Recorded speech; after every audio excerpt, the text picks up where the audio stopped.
안녕하세요. 화상관계인 홍익 변호사입니다. 이번 시간에는 어제 2023년 10월 25일 16시 30분에 종료된 사건에 대해서 한번 알아보겠습니다. 이거는 이제 뭐 일반인들 입장에서 보다는 관제인 내지 아니면 관제인을 준비하는 혹은 이제 관제인의 보조인 이런 분들이 아마 이 동영상을 시청하는 게 좋습니다. 신건 사건은 여기 나오죠. 순번. 신건은 1회가 이제 신건이죠. 그, 이, 그 총 19건이 이제 종료가 된 겁니다. 이건 이제 판사님이 주신 메모인데 19건은 이제 폐지 면책된 거를 쭉 정렬을 했죠. 종료 면책까지 19건입니다. 하나, 둘, 셋, 넷, 다섯, 여섯, 일곱, 여덟, 아홉, 열네, 열여섯, 열일곱, 열여덟, 열아홉, 18건인가? 19건.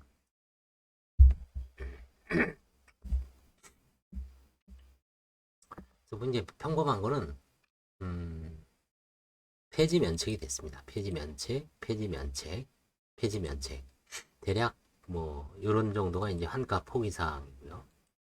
폐지 면책, 폐지 면책. 그다음에 이 사건은 판사님이 채무자가 작년 2022년 12월에 7천만 원 정도를 이제 사기 피해를 당했다. 근데 그게 이제 진술서에 살짝 나와 있고 자료가 제출이 안 된 것 같아요. 그래서 저도 이제 뭐 특별한 거 없어서 바로 폐지 면책을 보고했는데 그게 사실이냐. 그래서 이제 채무자한테 다시 제가 보완 요청을 하니까 바로 경찰서 세 곳, 강원도 모 경찰서, 전북 어디 경찰서, 그다음에 서울 모 경찰서에 그 보이스피싱 내지 그렇죠 보이스피싱이 이제 세 가지가 있습니다. 뭐 주식 단톡방, 그 다음에 이제 뭐 어디 투자하겠다, 그 다음에 뭐 한 서너 개 정도의 단톡방에 가서 송금을 했나 보더라고요. 젊은 친구가. 그래서 결국은 7천만 원을 피해를 봤다라고 하니까 그거에 대해서 각 경찰서에 조사가 진행 중이기 때문에 그걸 믿고 면책을 해주는 거죠. 폐지 면책. 이건 이제 그 단존 예납금이 없죠. 이건 이제 환가 사건입니다. 환가 사건이었다가 세금만 내고 면책되는 겁니다. 이것도 폐지 면책, 폐지 면책. 보증금 5천 정도는 서울은 5,500까지 압류 금지고 파산전에 들어오지 않죠. 그러니까 보증금 5천을 보유하더라도 여기 6천도 있죠. 이거는 6천, 5,500인데 500 정도는 이제 넘어가는 겁니다. 폐지 면책, 폐지 면책. 예금 76, 보험 119. 이 정도면 뭐 보험 472 정도도 서울에서는 그러니까 포기한다. 여기서 보면 보증금 4,800, 예금 262, 보험 28. 이 정도는 뭐 최소 요건이죠. 보증금 95. 그다음에 임야가 320제곱미터가 있는데 채무자의 상속 지분이 7분의 2에 불과합니다. 그래서 가액으로 놓고 보면 58만 원입니다. 이런 건 넘어가죠. 그다음에 이제 요 한 분은 면책을 취하했습니다. 이제 환가 사건이 있었어요. 배우자한테 이제 그 집을 판 다음에 전세금을 전부 줬더라고요. 그거는 좀 문제가 일종의 명의 신탁 내지 아니면 은닉재산으로 아무리 부부 재산을 환가를 안 하더라도 거기에 해당되는 것 같아서 이제 조사를 했는데 응하지 않고 본인이 그냥 스스로 포기했습니다. 취하를 했습니다. 배우자를 설득해서 채무가 한 7, 8천 됐는데 조금만 변제를 했으면 면책도 받을 수 있었는데 좀 안타깝죠 사실은. 종결 면책 이건 이제 배당하고서 종결한 겁니다. 종결 면책 종결 이건 상속재산 상속재산 파산입니다. 상속재산 파산에서 면책이라는 제도가 없죠. 그래서 그냥 채권자한테 배당했기 때문에 종결로 끝난 겁니다. 이거는 이제 남부지방법원에서 경매가 진행 중인데 14회 차까지 이제 속행된 걸 보면 지금 형식적 경매가 진행이 지금 14차까지 진행되고 있습니다. 낙찰이 안 됩니다. 보증금 1억 원을 이제 인수받아야 돼서 800만 원까지 떨어졌는데 800에 사더라도 1억 800에 사는 거죠. 그 전세 보증금이 1억이고요. 매매가는 그거보다 더 낮은 8천, 9천이기 때문에 사질 않습니다. 이거는 이제 화해금 납부를 위해서 속행되는 거고요. 그 다음에 이 사건도 속행됩니다. 상속재산 파산입니다. 부인 결정에 대해서 이의소를 제기했는데 아직 뭐 어떻게 될지 몰라요. 관제인이 불리한 요소도 있고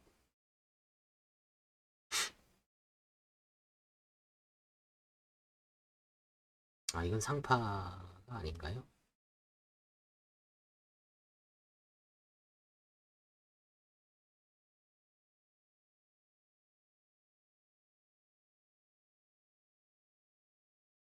아, 이건 상파가 아니네. 잘못했습니다. 죄송합니다.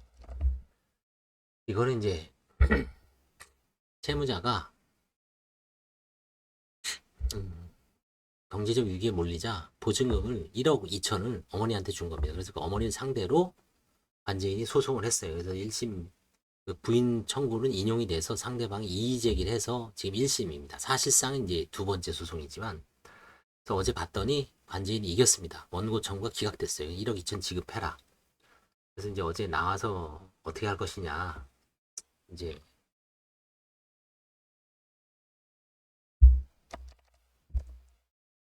어떻게 할 것이냐라고 이제 물어보니까 뭐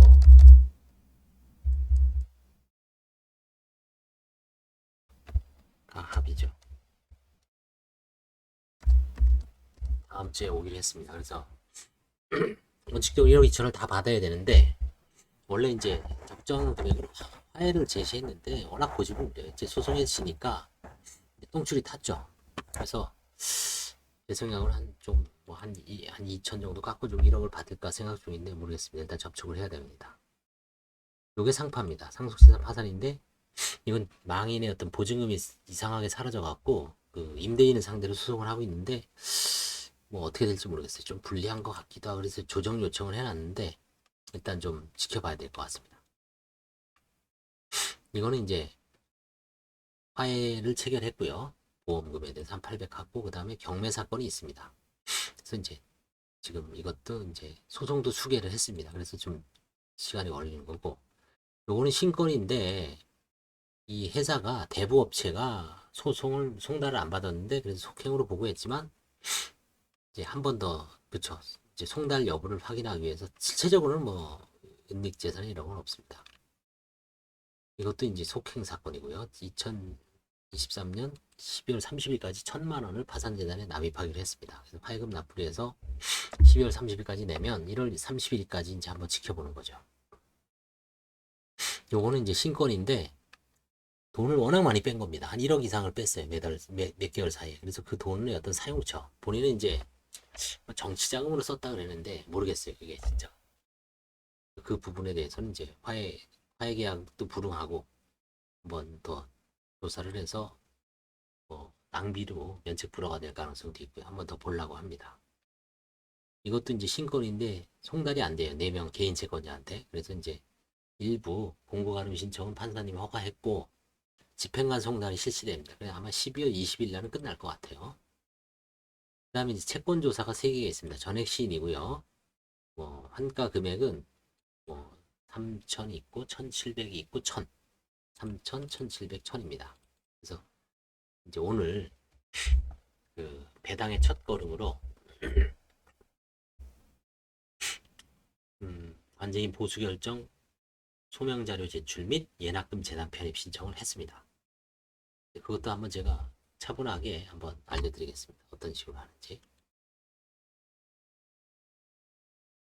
그래서 이 정도 사안이 2013, 2213단독인데 2023년 10월 25일 4시 반 사건이죠.